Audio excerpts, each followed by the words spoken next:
सभी फौजी भाइयों को मेरा नमस्कार। जय हिंद दोस्तों। आज के इस वीडियो में आर्मी अग्निवीर जीडी से संबंधित सामान्य ज्ञान की जो 1000 वन लाइनर क्वेश्चनों की टेस्ट सीरीज चल रही है, जिसमें हम लोग थर्ड पार्ट देखेंगे।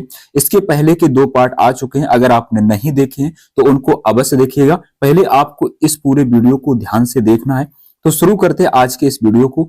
मोस्ट इंपोर्टेंट ये सभी क्वेश्चन है। क्वेश्चन नंबर 202 है, फ्रांस की क्रांति कब हुई थी? तो ये 1789 में हुई थी। फ्रांस की क्रांति किसके शासनकाल में हुई थी? तो मित्रों इसका जवाब आपको देना है, लुई 16वें के काल में हुई थी। नेक्स्ट है, फ्रांस की क्रांति का नारा क्या था? तो फ्रांस की क्रांति का जो नारा था समानता, स्वतंत्रता और बंधुत्व नारा था। भारत की खोज किसने की थी? तो भारत की खोज वास्को डिगामा ने की थी। वास्को डिगामा कौन था? एक पुर्तगाली था, जो भारत में आने वाला प्रथम पुर्तगाली था। नेक्स्ट देखते हैं, वास्को डिगामा ने भारत की खोज कब की थी? तो वास्को डिगामा ने 1498 ईस्वी में भारत की खोज की थी। जबकि अमेरिका की खोज किसने की थी? कोलंबस ने की थी। तो किसने की थी? कोलंबस ने की थी। नेक्स्ट देखते हैं, अमेरिका की खोज कोलंबस ने कब की थी? तो ये की थी 1492 ईस्वी में। ठीक है। धर्म सुधार आंदोलन की शुरुआत 16वीं सदी में कहां से हुई थी? तो ये हुई थी इंग्लैंड देश से। क्लियर। नेक्स्ट देखते हैं, सभी क्वेश्चन इंपॉर्टेंट हैं, बहुत ध्यान से आपको देखना है। जब पूरा वीडियो देखोगे तो आपको खुद ही में समझ में आ जाएगा ये कितने इंपॉर्टेंट क्वेश्चन हो सकते हैं। वाटरलू की लड़ाई कब हुई थी? तो ये 1815 में हुई थी। मिस्र की प्राचीन सभ्यता किस घाटी से विकसित हुई थी? जो मिस्र की प्राचीन सभ्यता है ये किस घाटी से विकसित हुई थी? तो ये नील नदी घाटी से ये विकसित हुई थी। नेक्स्ट देखते हैं, चीन की सभ्यता को किस नाम से जाना जाता है? तो चीन की जो सभ्यता है ये पीली नदी घाटी सभ्यता के नाम से जाना जाता है। सर्वप्रथम किस देश में पतंग उड़ाने की कला विकसित हुई थी? जो पतंग उड़ाने की कला विकसित हुई थी तो मेरे दोस्तों ये हुई थी चीन देश में। ठीक है, कहां पे हुई थी? चीन देश में। नेक्स्ट देखते हैं, मराठा साम्राज्य आपने सुना ही होगा। मराठा साम्राज्य यानी कि शिवाजी का जन्म कब हुआ था? जो मराठा साम्राज्य के संस्थापक हैं शिवाजी, तो शिवाजी का जन्म कब हुआ था? तो ये 1627 ईस्वी में हुआ था। पूछा जाए कि शिवाजी का जो जन्म हुआ था कहाँ हुआ था? सिमनेर किले में हुआ था। कब हुआ था? 1627 ईस्वी में हुआ था। इसके अलावा देखते हैं, शिवाजी के पिता का नाम क्या था? जो शिवाजी के पिता थे उनका नाम था शाहजी भोसले। शिवाजी की माता का नाम क्या था? जीजाबाई था। ठीक है। नेक्स्ट देखते हैं, नेक्स्ट है, शिवाजी ने अपनी राजधानी रायगढ़ कब बनाई थी? तो इसमें आपसे यही क्वेश्चन ज्यादातर पूछा जाता है कि शिवाजी के शासनकाल में इनकी राजधानी कौन थी? तो रायगढ़ थी। इंपॉर्टेंट क्वेश्चन है। कब बनाई थी? ये 1656 ईस्वी बनाई थी। शिवाजी के मंत्रिमंडल को किस नाम से जाना जाता था? ध्यान रखना, अष्टप्रधान। क्या नाम दिया गया? अष्टप्रधान। नेक्स्ट देखते हैं, नेक्स्ट है, अष्टप्रधान में सबसे महत्वपूर्ण पद कौन सा होता था शिवाजी के काल में? मोस्ट इंपोर्टेंट क्वेश्चन है, आपको याद रखना। शिवाजी के काल में पेशवा बहुत ही मोस्ट इंपोर्टेंट ये पद था। और जो आज की दृष्टि से देखा जाए, जो पहले पेशवा नाम था वो आज हम लोग किस नाम से जानते हैं? प्रधानमंत्री के नाम से। शिवाजी का राज्याभिषेक कब हुआ था? तो ये 1674 में हुआ था। नेक्स्ट देखते हैं, बहमनी साम्राज्य की स्थापना कब हुई थी? प्यारे साथियों, जब भी आपको ये वीडियो देखना है तो बहुत ध्यान से आपको देखना है। एक बार अगर आपने पूरा वीडियो देख लिया तो मजा आ जाएगा। ठीक है। बहमनी साम्राज्य की स्थापना 1347 ईस्वी में हुई थी। बालाजी बाजीराव को किस अन्य नाम से भी जाना जाता था? इंपॉर्टेंट क्वेश्चन है, आपको याद रखना। जो मैं इंपॉर्टेंट लिखना इनको भी 1 से 2 बार बहुत अच्छे से रिवाइज कर लेना है। नाना साहब, किस नाम से जाना जाता? नाना साहब। ठीक है। नेक्स्ट हम लोग देखते हैं, बौद्ध धर्म के संस्थापक कौन थे? गौतम बुद्ध थे। किस महापुरुष को एशिया की ज्योति यानी कि लाइट ऑफ एशिया कहा जाता था? तो इसका राइट आंसर रहेगा गौतम बुद्ध। नेक्स्ट देखते हैं, नेक्स्ट है, गौतम बुद्ध के जन्म से संबंधित कौन सा स्थान है? तो कपिल वस्तु के निकट 563 ईसा पूर्व में इनका क्या हुआ था? जन्म हुआ था, लुम्बिनी में। ठीक है। गौतम बुद्ध का जन्म कब हुआ था? तो 563 ईसा पूर्व में हुआ था। दोस्तों ये जो वीडियो चल रही है, जब तक 1000 क्वेश्चन पूरे नहीं करा दूंगा तब तक आपकी साइंस की जो एक मैंने कहा है आपसे, जिन भाइयों ने पेड ग्रुप में ज्वाइन हुए हैं उनको पता होगा कि कितना कितना मिलने वाला है। मात्र 40 रुपए में, ये पूरे यूट्यूब की मैं बात करता हूं कि आपको मैं 40 रुपए में जो कंटेंट दूंगा, ठीक है, जो पीडीएफ दूंगा वो कोई नहीं आपको दे सकता है। और ये बहुत ही आपके एग्जाम में यूजफुल होने वाली है। ठीक है। तो साइंस की आपको मिलेगी जिसमें 1000 क्वेश्चन मिलेंगे। और इसके अलावा जितने भी यूट्यूब पे मॉडल पेपर आ चुके हैं और मैथ के टॉपिक वाइज मैंने आपको वीडियो बनाकर डाले, वो भी मैं इतने ही में दूंगा। आप चाहे कोई सी यूट्यूब पे कोई चैनल देख लो, आपको इतने में नहीं देगा। और अगर ये आप फरवरी के भीतर ले लेते हो तो आपको मिल जाएगा, अन्यथा आपको 200 रुपए में ये देने पड़ेंगे फिर बाद में। नेक्स्ट देखते हैं, गौतम बुद्ध की मृत्यु से संबंधित स्थान कौन सा है? कुशीनगर। कौन सा है? कुशीनगर है। गौतम बुद्ध की मृत्यु कब हुई थी? तो भाई ये 483 ईसा पूर्व में हुई थी, कुशीनगर में हुई थी। नेक्स्ट देखते हैं, गौतम बुद्ध ने जो प्रथम उपदेश दिया था वो कहाँ दिया था? मेरे दोस्तों ये बहुत इंपॉर्टेंट क्वेश्चन है, सबसे ज्यादा एग्जाम में क्वेश्चन पूछा जाने वाला है। गौतम बुद्ध, ध्यान रखना, प्रथम उपदेश कहाँ दिया था? सारनाथ में दिया था। ठीक है, जो भी इनकी जो भाषा थी वो पाली भाषा थी। ठीक, ध्यान रखना है। ठीक है, पाली भाषा में दिया था। त्रिपिटक शब्द यहाँ पे त्रिपिटक नहीं लिखा पाया, ठीक है, लेकिन आपको मैं लिख के बता देता हूँ, त्रिपिटक है। ठीक है, जो त्रिपिटक शब्द है वो किस धर्म से संबंधित है? तो दोस्तों ध्यान रखना, बौद्ध धर्म से संबंधित है। नेक्स्ट देखते हैं, गौतम बुद्ध के बचपन का नाम क्या था? सिद्धार्थ था। गौतम बुद्ध के पिता का नाम क्या था? शुद्धोधन था। ये साक्यगढ़ के मुखिया थे।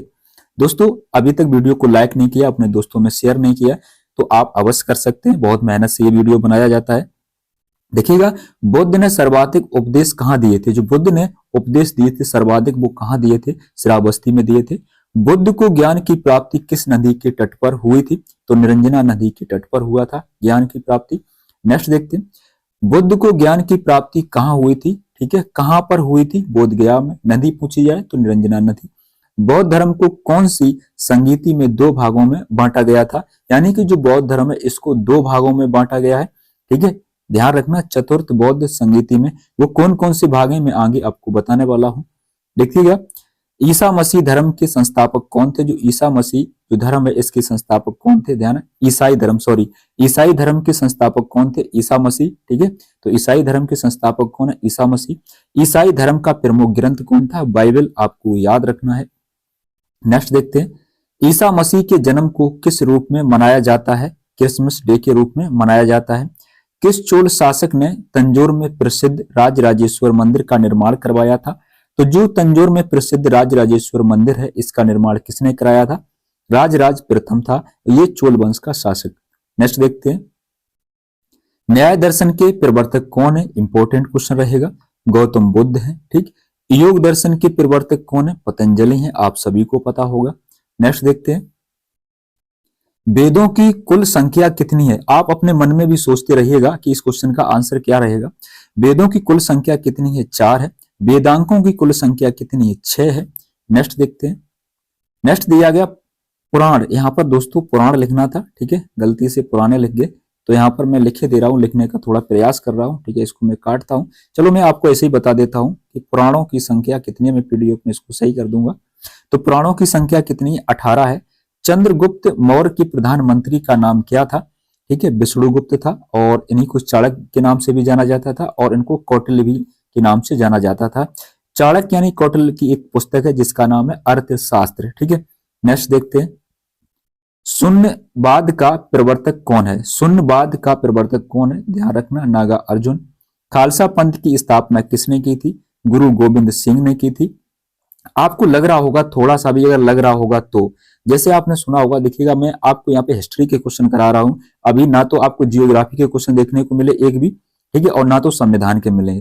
दोस्तों ये मैं सेकंड वीडियो में करा चुका हूँ, और अब की जो वीडियो आएगी वो बहुत ही शानदार होगी जिसमें मिक्स क्वेश्चन मिलने वाले हैं आपको। पहले इसको मैं क्लियर करा दूं, उसके बाद उसको भी कराऊंगा। इस्लाम धर्म के संस्थापक कौन थे? हजरत मोहम्मद साहब थे। हजरत मोहम्मद साहब का जन्म कब हुआ था? तो ये 570 ईस्वी में हुआ था। नेक्स्ट देखते हैं, हजरत मोहम्मद साहब का जन्म कहाँ हुआ था? तो इनका मक्का में हुआ था 570 ईस्वी में। गुरु अंगद सिंह सिखों के कौन से गुरु थे? ये दूसरे गुरु थे। कौन से थे? सिखों के दूसरे गुरु थे। भारत की राष्ट्रीय राजधानी कहाँ है? नई दिल्ली में। भारत की मुद्रा का नाम क्या है? रुपया है। नेक्स्ट देखते हैं, भारत का राष्ट्रीय पशु कौन सा है? बाघ है। भारत का राष्ट्रीय पुष्प कौन सा है? कमल है। नेक्स्ट देखते हैं, नेक्स्ट दिया गया, भारत का राष्ट्रीय पक्षी कौन सा है? मोर है। जबकि भारत का राष्ट्रीय फल कौन सा है? आम है। नेक्स्ट देखते हैं, नेक्स्ट दिया गया, भारत का राष्ट्रीय वृक्ष कौन सा है? बरगद है। राष्ट्रीय विरासत पशु कौन सा है भारत का? तो ये है हाथी है। नेक्स्ट देखते हैं, भारत का राष्ट्रीय नदी कौन सी है? जो भारत की राष्ट्रीय नदी है वो गंगा नदी है। भारत का राष्ट्रीय जलीय जीव कौन सा है? गंगा डॉल्फिन यानी कि जिसमें मछली है। आपको बताना है कि भारत की जो राष्ट्रीय मिठाई है उसका नाम क्या है।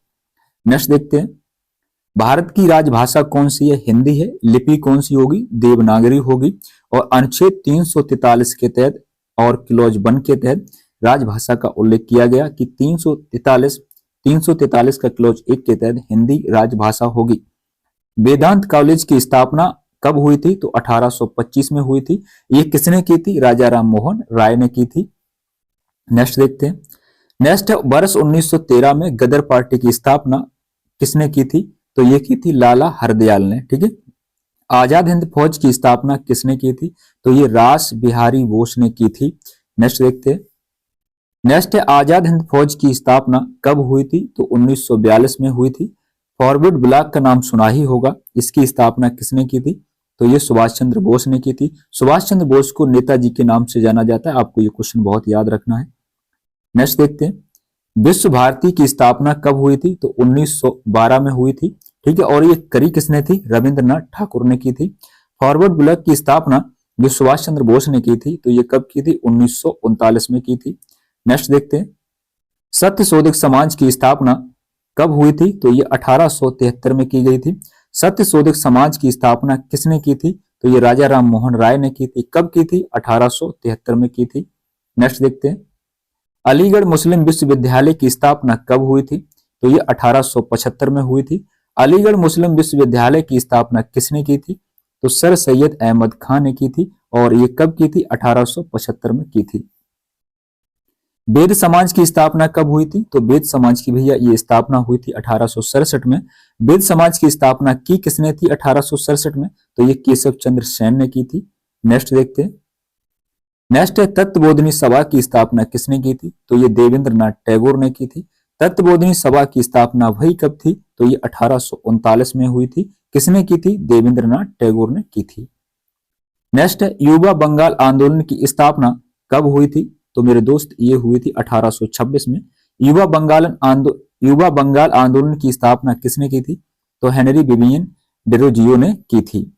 नेक्स्ट देखते हैं, देव समाज की स्थापना किसने की थी? तो ये शिव नारायण अग्निहोत्री ने की थी। देव समाज की स्थापना कब हुई थी? तो ये 1887 में हुई थी। इंडिया हाउस की स्थापना 1904 में किसने की थी? तो ये की थी, ध्यान रखना, श्याम कृष्ण वर्मा ने। नेक्स्ट देखते हैं, देव समाज की स्थापना 1887 में किसने की थी? मतलब ये रिपीट क्वेश्चन हो गया, कोई बात नहीं। नेक्स्ट देखते हैं, विश्व स्वास्थ्य संगठन। अब आपको ये क्वेश्चन बहुत ध्यान से आपको याद रखने हैं। विश्व स्वास्थ्य संगठन की, जिसको WHO कहते हैं, इसकी स्थापना कब हुई थी? तो ये 7 अप्रैल 1948 में। वेरी वेरी इंपॉर्टेंट क्वेश्चन है। विश्व स्वास्थ्य संगठन का मुख्यालय कहाँ स्थित है? तो जिनेवा में, स्विट्जरलैंड में पड़ता है। ठीक है। मुख्यालय आपको बहुत याद रखने हैं। नेक्स्ट देखते हैं, अंतरराष्ट्रीय श्रम संगठन, जिसको ILO शॉर्ट में कहते हैं, का मुख्यालय कहाँ है? जिनेवा यानी कि स्विट्जरलैंड के अंदर। अंतरराष्ट्रीय श्रम संगठन की स्थापना कब हुई थी? 11 अप्रैल 1919 को की गई थी। नेक्स्ट देखते हैं, विश्व बैंक की स्थापना कब हुई थी? तो ये 1945 में हुई थी। विश्व बैंक का मुख्यालय कहाँ स्थित है? तो वाशिंगटन DC में स्थित है। और इसकी स्थापना कब हुई थी? किसकी? विश्व बैंक की। ठीक है, 1945 में। नेक्स्ट देखते हैं, अंतरराष्ट्रीय मुद्रा कोष की स्थापना कब हुई थी? जिसको शॉर्ट में IMF के नाम से भी जानते हैं। कब? 1945 में हुई थी। अंतरराष्ट्रीय मुद्रा कोष जो है ये, इसका मुख्यालय कहाँ है? वाशिंगटन DC में है। नेक्स्ट देखते हैं, अंतरराष्ट्रीय दूरसंचार संघ ITU के नाम से भी जानते हैं, की स्थापना कब हुई थी? तो अंतरराष्ट्रीय दूरसंचार संघ जो स्थापना हुई थी 1865 में हुई थी। इसका मुख्यालय कहाँ है? अंतरराष्ट्रीय दूरसंचार संघ का, तो इसका है जिनेवा में। ठीक है। नेक्स्ट देखते हैं, यूनेस्को की स्थापना कब हुई थी? तो ये भैया 1946 में हुई थी। यूनेस्को का मुख्यालय कहाँ स्थित है? तो पेरिस यानी कि फ्रांस के अंदर है। नेक्स्ट देखते हैं, नेक्स्ट है संयुक्त राष्ट्र खाद्य व कृषि संगठन, जिसको FAO के नाम से भी जानते हैं। तो जो संयुक्त राष्ट्र खाद्य एवं कृषि संगठन है, इसकी स्थापना 16 अप्रैल 1945 को की गई थी। संयुक्त राष्ट्र खाद्य विभाग कृषि संगठन का मुख्यालय स्थित कहाँ है? तो इसका स्थान मुख्यालय स्थित है रोम यानी कि इटली के अंदर। नेक्स्ट देखते हैं, नेक्स्ट है विश्व पर्यटन संगठन, जिसको WTO के नाम से जानते हैं। इसकी स्थापना कब हुई थी? तो विश्व पर्यटन संगठन की स्थापना 1925 में हुई थी। विश्व पर्यटन संगठन का मुख्यालय स्थित कहाँ है? ये मैड्रिड यानी कि स्पेन में। नेक्स्ट देखते हैं। नेक्स्ट आपका दिया गया विश्व बौद्धिक संपदा संगठन की स्थापना कब हुई थी? जो विश्व बौद्धिक संपदा संगठन है इसकी स्थापना 1967 में की गई थी। विश्व बौद्धिक संपदा संगठन का मुख्यालय कहाँ स्थित है? तो भाई ये जिनेवा में स्थित है। दोस्तों आपको ये वीडियो कैसा लगा कमेंट में बताइएगा। अगर कोई भी क्वेश्चन में त्रुटि आपको मालूम पड़ती है तो हमें अवश्य बताइएगा, ठीक है। आप देखिएगा दोस्तों, अगर आपको ये पीडीएफ चाहिए तो मैं आपसे यही कहूंगा कि आप इस नंबर पर क्या करेंगे, मैसेज करेंगे। ये व्हाट्सएप नंबर है मेरा, ठीक है। अगर आप इस पर मैसेज करते हैं तो आपको पैड करना होगा, ठीक है। बाद में 68 लगाना है, 84 39 74 12 और 68, ठीक है। इस पर मैसेज कर देना है। पीडीएफ अगर आपको लेना है तो पैड करना पड़ेगा, ठीक है। और अभी तो ये क्वेश्चन शुरुआत है, अभी तो पूरे मिलेंगे 1000, ठीक है। इतना कोई नहीं देगा, मैं मान कह सकता हूँ, ठीक है। वीडियो देखने के लिए आपका बहुत बहुत धन्यवाद। Thank you for watching.